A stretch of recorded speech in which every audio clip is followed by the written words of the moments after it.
ஆண்டவர் இயேசு கிறிஸ்துவில் மிகவும் பிரியமான செந்தாரப்பட்டி குழந்தைகளே, எல்லா நம்பிக்கையாளரான என் சகோதர சகோதரிகளே, அன்பார்ந்த அருள் பணியாளர்களே, இன்றைக்கு திரு அவை நம்முடைய பங்கு தந்தை சொன்னது போல ஆண்டவர் இயேசு கிறிஸ்து விண்ணகம் சென்ற பெருவிழாவை கொண்டாடுகின்றது. அதே நேரத்தில் நம்முடைய செந்தாரப்பட்டி பங்கு மக்கள் எல்லாரும் சேர்ந்து திருவிருதை ஆண்டவருக்கு பெருவிழா கொண்டாட்டத்தை இன்றைக்கே கொடியேற்றி தொடங்குகிறார்கள். உங்களுக்கெல்லாம் மோட்சத்துக்கு போகணுன்னு ஆசையாக இருக்கா இல்லையா? இருக்கா இருக்கு, நிச்சயமாக. ஒரு ஃபாதர் அப்படி கேட்கும்போது யாராருக்கெல்லாம் மோட்சத்துக்கு போகிறதுக்கு ஆசையாக இருக்குது, விண்ணகம் போக ஆசையாக இருக்குது, எல்லாரும் கை தூக்குங்கன்னும் போது எல்லாரும் கை தூக்குனாங்களாம். ஒரு பையன் மட்டும் கை தூக்கலையாம். ஏண்டா நீ மட்டும் கை தூக்கலை அப்படின்னு சொல்லி ஃபாதர் கேட்டாராம். அதுக்கு அவன் என்ன சொன்னான்னு தெரியுமா? எங்கள் அம்மா பூசை முடிஞ்ச உடனே நேராக வீட்டுக்கு வர சொன்னாங்க. எங்கள் அம்மா பூசை முடிஞ்சதும் நேராக வீட்டுக்கு வர சொன்னாங்க.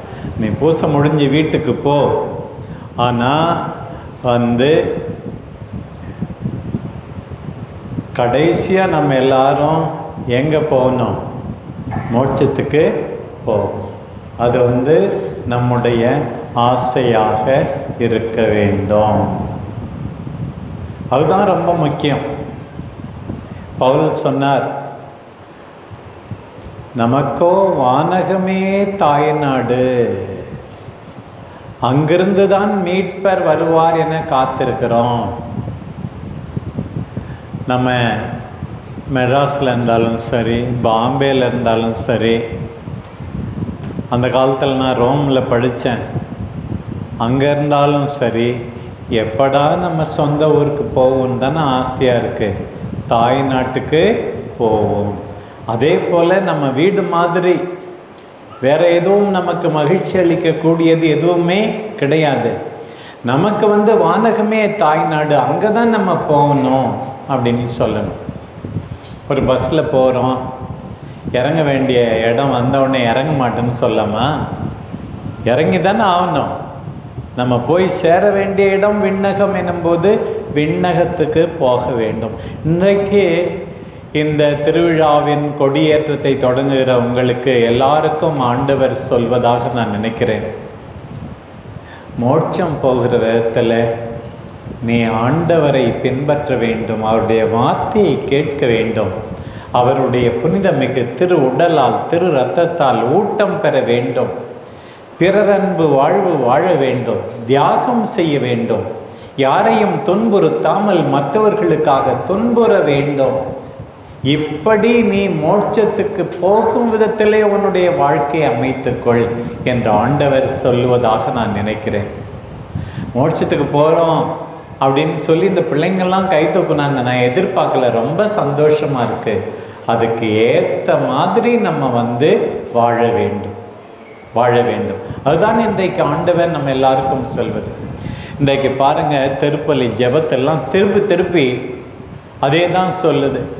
முதல்ல சபை மன்றாட்டு கடைசியாக உன்னதங்களில் முடிஞ்ச பிறகு நான் ஜெபித்தேன் அல்லவா, அதிலும் என்ன சொல்லியிருக்கிறது? தலையாகிய அவர் சென்ற இடத்திற்கே நாமும் செல்ல வேண்டும், அதை மனத்தில் வைத்து வாழ வேண்டும். ஆண்டவரே எங்களுக்கு உதவி செய் என்று சொல்லி இருக்கிறது. திருப்பி பார்க்குறோம், இந்த தொடக்க உரை ப்ரீஃபேஸ், ஆண்டவர் உங்களோடு இருப்பாராக நடுப்பூசையில் பாடுறார் இல்லையா? என்னாலும் எவ்விடத்திலும் உமக்கு நன்றி செலுத்துவது தகுதியும் நீதியுமாகும். அப்படி அதை தொடர்ந்து வர ஜெபத்தில் ஆண்டவர் வல்லமையோடு விண்ணகம் ஏறி சென்றார். அதை நாங்கள் இன்றைக்கு நினைவு கூறுகின்றோம். அவர் சென்ற இடத்திற்கே நாங்களும் போக வேண்டும். இன்றைக்கு தியான பாடல் ரொம்ப அழகாக பாடினாங்க இல்லையா? எப்படி அந்த பல்லவி என்னன்னு பாடணும் நம்ம எல்லாரும்?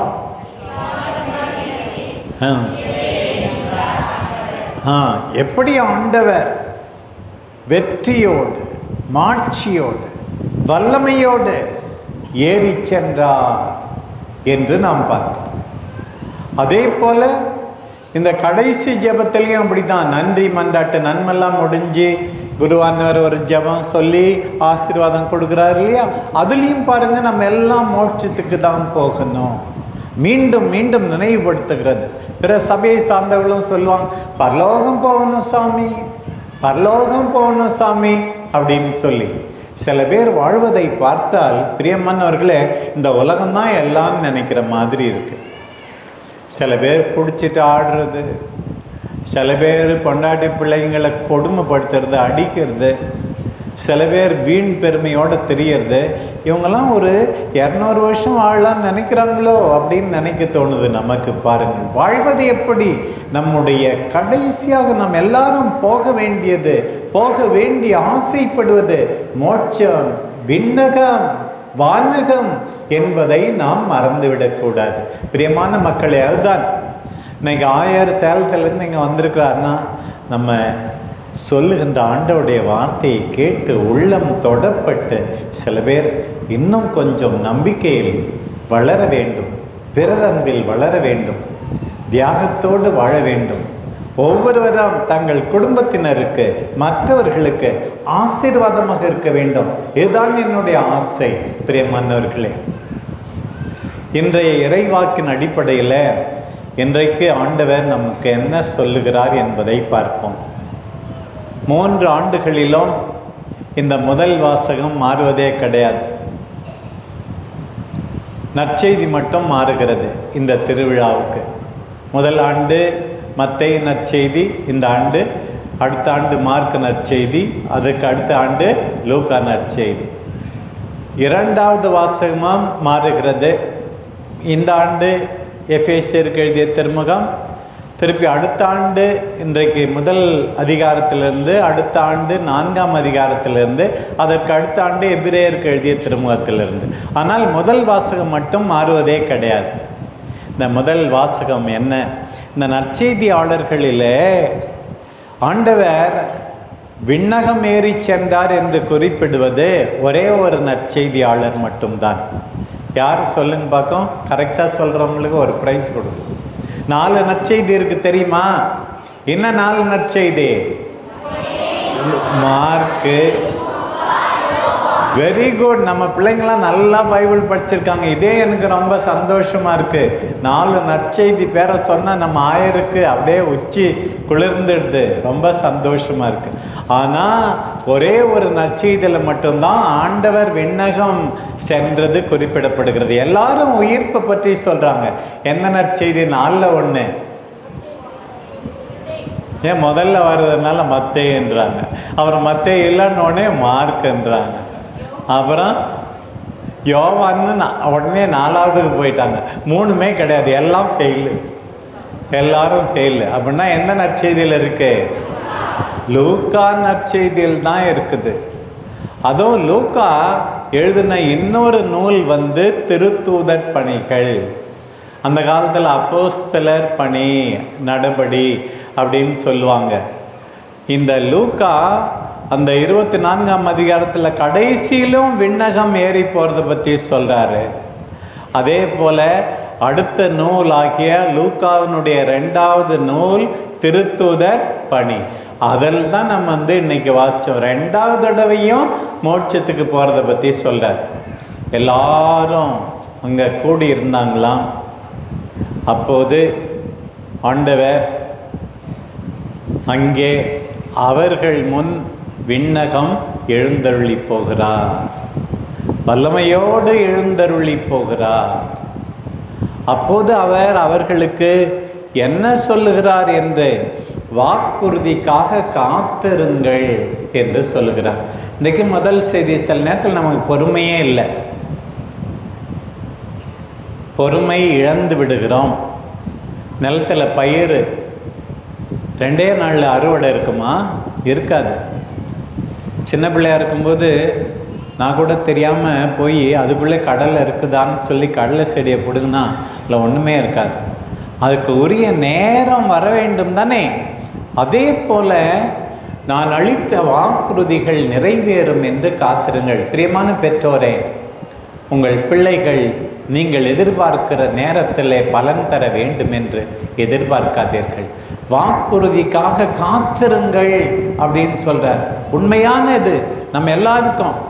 ஐயோ சீக்கிரம் சீக்கிரம் அவசரப்பட்டால் எல்லாம் கெட்டு போயிடும். ஆண்டவர் சொல்கிறார் கடைசியாக காத்திருங்கள். ஆண்டவர் சொல்கிறார் இன்னொன்று, நான் உங்களுக்கு தூய ஆவியை கொடுப்பேன், அவருடைய வல்லமையை கொடுப்பேன்.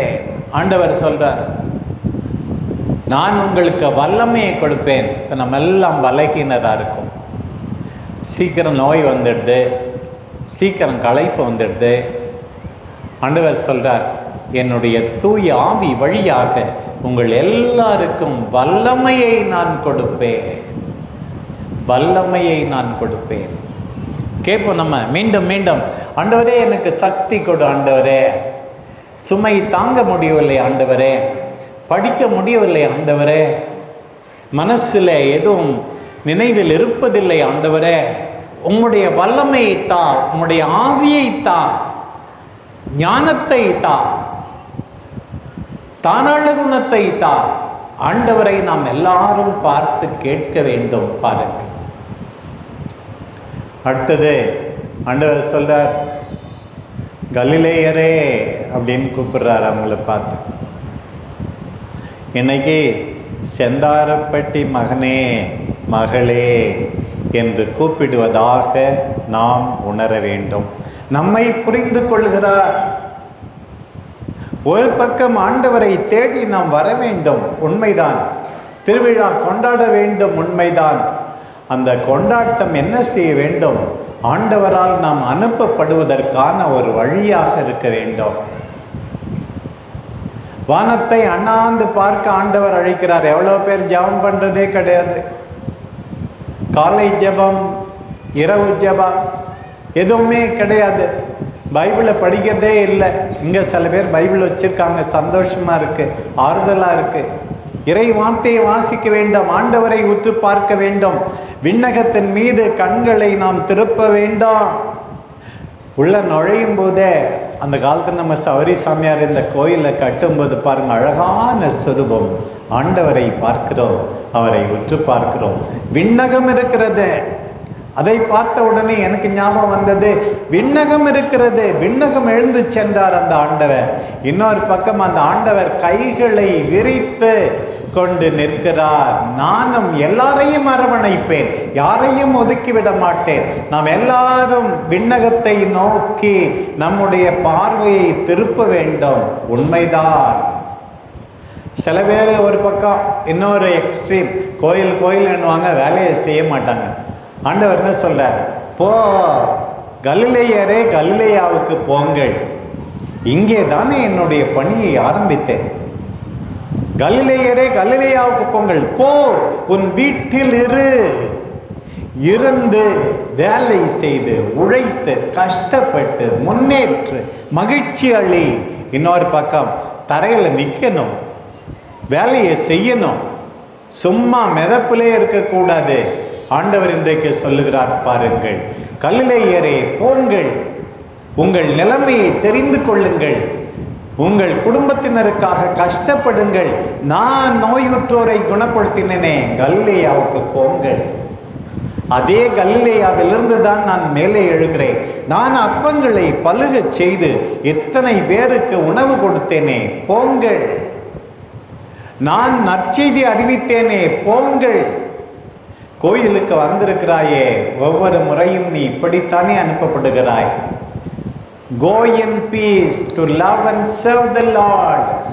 ஆண்டவரை அன்பு செய்ய, அவருக்கு ஊழியம் புரிய போங்கள், சென்று வாருங்கள் எனும் போது, அன்றைக்கு உயிர்த்த ஆண்டவர், விண்ணகம் ஏறி சென்ற ஆண்டவர் நம் எல்லாருக்கும் சொல்லுகின்ற அதே செய்திதான் நமக்கு. போ, நன்றாக படி, போ, உன் பெற்றோரை காப்பாற்று, போ, உன் குடும்பத்துக்காக நல்லது செய். இப்படித்தான் ஆண்டவர் அனுப்புகிறார். கலிலேயரே என்று ஆண்டவர் அவர்களை கூப்பிடுவதன் அர்த்தத்தை புரிந்து கொள்ள வேண்டும். அந்த கலிலேயாவில் தான் ஆண்டவருடைய பாதங்கள் நடந்து தேய்ந்தன. அந்த கலிலேயாவில் தான் ஆண்டவர் வெற்றி வியர்வை எவ்வளவு கஷ்டப்பட்டார், வேதனைப்பட்டார். அந்த கலிலேயாவில் தான் ஆண்டவர் பசித்திருந்தார். எல்லாம் நடந்தது அந்த கலிலேயாவில் தான். பாருங்கள் பிரியமானவர்களே, இன்றைக்கு ஆண்டவர் நம் எல்லாருக்கும் சொல்லுகின்ற செய்தியாக இப்படி நாம் எடுத்துக்கொள்ள வேண்டும். பாருங்க, அடுத்து இந்த மத்தேயு நற்செய்திப்படி ஏற்கனவே அந்த பெண்களுக்கு சொன்ன மாதிரி இங்க லூக்கா எருசலேமிலிருந்து ஆண்டவர் விண்ணகம் ஏறி சென்றார்னு சொல்றாரு. இங்க மத்தேயு கலிலேயாவிலிருந்து அங்கேருந்து தான் போனார் அப்படின்னு சொல்கிறார். கொஞ்சம் வித்தியாசமாக இருக்குது. இப்போ அங்கே என்ன நடக்குது, எத்தனை பேர் அங்கே ஆண்டவர் ஏறி செல்லும்போது இருந்தாங்க, எத்தனை பேர் இருந்தாங்க சொல்லுங்க பார்க்கலாம். கரெக்டாக எத்தனை சீடர்கள் இருந்தாங்க?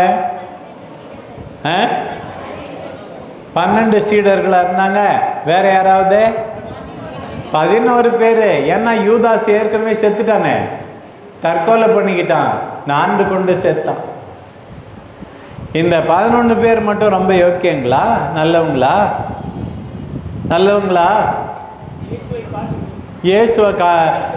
இயேசுவை தெரியாதுன்னு சொன்ன பேதுரு அங்கே இருந்தார். முதல்ல நம்ப மாட்டோம்னு முதல்ல சொன்ன தோமையார் அங்கே இருந்தார். எல்லாருமே விட்டுட்டு ஓடி போயிட்டாங்க.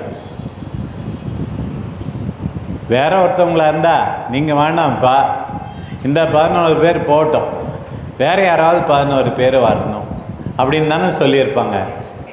3 வருஷமாக என் கூட நல்லா சுற்றுனீங்க, சாப்பிட்டீங்க, ஜாலியாக இருந்தீங்க, உங்களை நான் பார்த்துக்கிட்டேன், என்னை விட்டுட்டு போயிட்டீங்களே என் துன்பம்னு வந்த உடனே அப்படின்னு சொல்லி திட்டி அனுப்பிட்டு இருப்போம். நான் ஆண்டவர் அந்த 11 பேரை போகிறேன். இன்றைக்கி நம்ம எல்லோரும் நன்றி சொல்லணும். ஆண்டவரே, எத்தனையோ தப்பு பண்ணியிருக்கேன், நான் பலகீனமானவர், என்னை ஏற்றுக்கொண்டீரே என்று ஆண்டவருக்கு நாம் நன்றி சொல்ல வேண்டும். அந்த 11 பேர் ஒரு விதத்தில் நாம் தான், நீங்கள் தான், நான் தான். 11 பேரையும் ஆண்டவர் அங்கே கூட்டிட்டு வந்தார். அங்கே மேகம் நிறையா இருந்தது. மேகம் கடவுளுடைய பிரசன்னத்தை குறிக்கிறது. அங்கே மலை, நமக்கு பல மலைகள் எல்லாம் நமக்கு நினைவுக்கு வருகின்றன. மலை பிரசங்கம் கொடுக்கப்பட்ட மலை, தாபோர் மலை எல்லாம் நினைவுக்கு வருகின்றன. ஆண்டவர் அங்கே வந்தார். அவர்களிடமிருந்து போவதற்கு முன்பாக ஆண்டவர் அவர்களுக்கு சொல்லுகின்ற செய்தி என்ன? நீங்கள் போக வேண்டாம், நீங்கள் சீடராக்க வேண்டும், நீங்கள் திருமுழுக்கு கொடுக்க வேண்டும், நீங்கள் எல்லாரும் நான் போதித்தவற்றை பின்பற்றும்படி கற்றுக் கொடுக்க வேண்டும். பிரியமானவர்களே, இன்றைக்கு ஆண்டவர் நமக்கு சொல்லுகின்ற செய்தியை பாருங்கள். நாம் எல்லாரும் ஆண்டவர் நமக்கு சொல்வது போல நடக்க வேண்டும். படைப்புக்கெல்லாம் நற்செய்தியை நாம் அறிவிக்க வேண்டும். நம்முடைய குடும்பத்தில், வாழ்கின்ற இடத்துல, வேலை செய்கின்ற இடத்துல நற்செய்தியை அறிவிக்க வேண்டும்.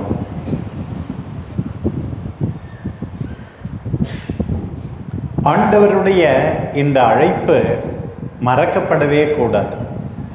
இன்னைக்கு நற்செய்தி பேசுவதால் அல்ல, இன்றைக்கு நற்செய்தி வாழ்க்கையால் அதிகமாக அறிவிக்கப்பட வேண்டும். ஆண்டவர் சொன்னது ஒவ்வொருத்தருக்கும் கடமை உண்டு. ஆயருக்கும் பங்கு சாமியாருக்கும் மட்டும் இல்லை இந்த கடமை, எல்லாரும் நற்செய்தியை அறிவிக்க வேண்டும். பாருங்க, அப்புறம் நீங்கள் மற்றவர்களை சீடராக்க வேண்டும். முதல்ல நீ சீடராக இருக்கணும்.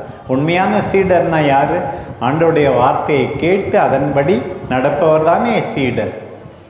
அதுதான் ஆண்டவர் இன்றைக்கு நம்மிடமிருந்து எதிர்பார்க்கிறார்.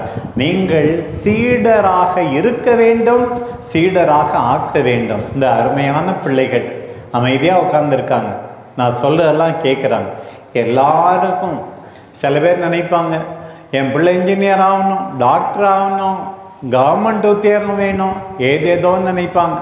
எனக்கு அதெல்லாம் ஆசை தான். அதை தாண்டி இன்னொரு ஆசை என்னன்னா, எல்லாரும் உண்மையான ஆண்டவருடைய சீடராக இருக்க வேண்டும். அதுதான் பெரிய மதிப்பு, மரியாதை. எல்லாரையும் சீடராக்குங்கள், நம்ம ஊரில் உள்ள மற்றவர்களை சீடராக்குங்கள் ஆண்டவர் சொல்ற. பிறகு ஆண்டவர் இன்னொன்று சொன்னார், ரொம்ப முக்கியமானது. பயப்படாதீங்க, இதோ என்னாலும் நான் உங்களோடு இருக்கிறேன். அன்பார்ந்த செந்தாரப்பட்டி நம்பிக்கையாளர்களே, ஆண்டவர் நம்மோடு இருக்கிறார். அவருடைய உடல் அளவில் உள்ள பிரசன்னம் இல்லாமல் போகலாம். ஒருவர் நம் கண்ணுக்கு தெரியவில்லை என்றால் அவர் இல்லை என்றாகாது. கண்ணுக்கு தெரியவில்லை என்றாலும் அவர் இருக்கிறார். இவ்வளவு நாள் ஆண்டவர் அவர்களோடு இருந்தார், இனிமேல் ஆண்டவர் அவர்களில் இருப்பார். இன்றைக்கு ஆண்டவர் உங்களில் இருக்கிறார். ஆண்டவர் சக்தி கொடுக்கிறார்.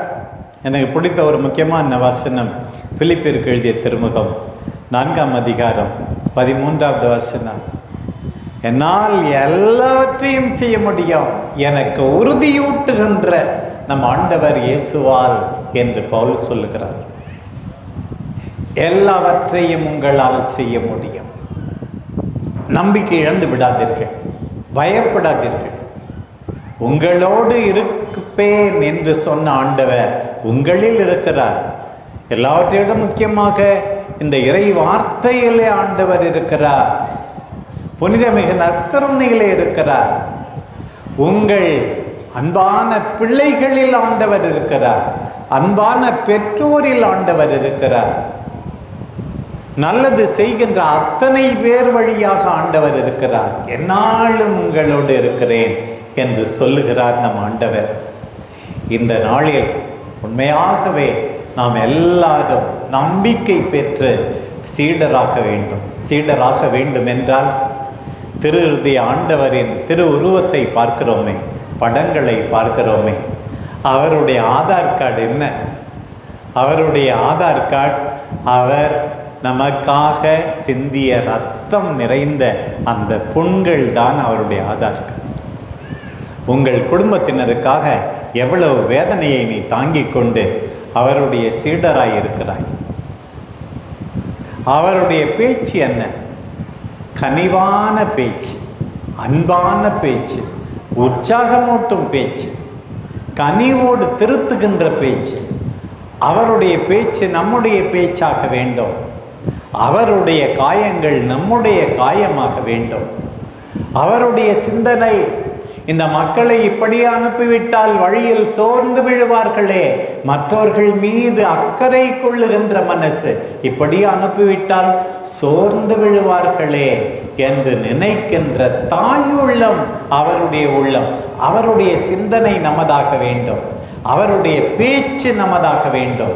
அவருடைய செயல்பாடு நம்மை உருமாற்ற வேண்டும். அப்போதுதான் நாம் சீடர்கள்.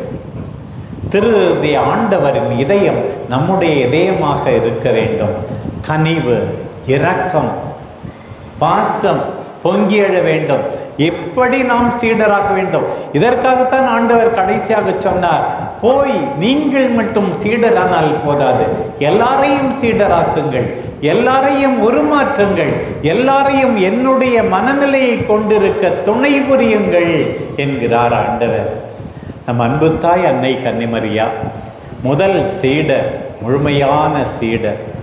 நம் அன்பு தாய் வல்லமை மிக்கவர் எனக்கு அரும்பெரும் செயல்வல புரிந்தார் என்று வல்லவரை பாடிய தாய், அவரை தேடிய தாய், அவருக்கு கீழ்ப்படிந்த தாய், மற்றவர்கள் மீது அக்கறை கொண்ட தாய், துன்புறுகின்ற மகனோடு மற்றவர்களோடு உடனிருந்த தாய், சேர்ந்து ஜெபித்த தாய். அந்த தாயின் இதயம் நம்முடைய ஆண்டவர் இயேசுவின் இதயமாக மாறியது. இயேசுவின் இதயத்தை அந்த தாயும் கொண்டிருந்தார்கள். அதே போல நாம் எல்லாரும் கொஞ்சம் கொஞ்சமாக தொடப்பட்டு விண்ணகம் செல்ல வேண்டும் என்று நம்முடைய வாழ்க்கையை அமைத்து கொள்ள இறைவன் துணை புரிவாராக. இந்த திருவிழா கொண்டாட்டம், இந்த நவநாட்கள் நம்மை உண்மையாகவே புதுப்பிக்க துணை புரிவனவாக. ஆமென்.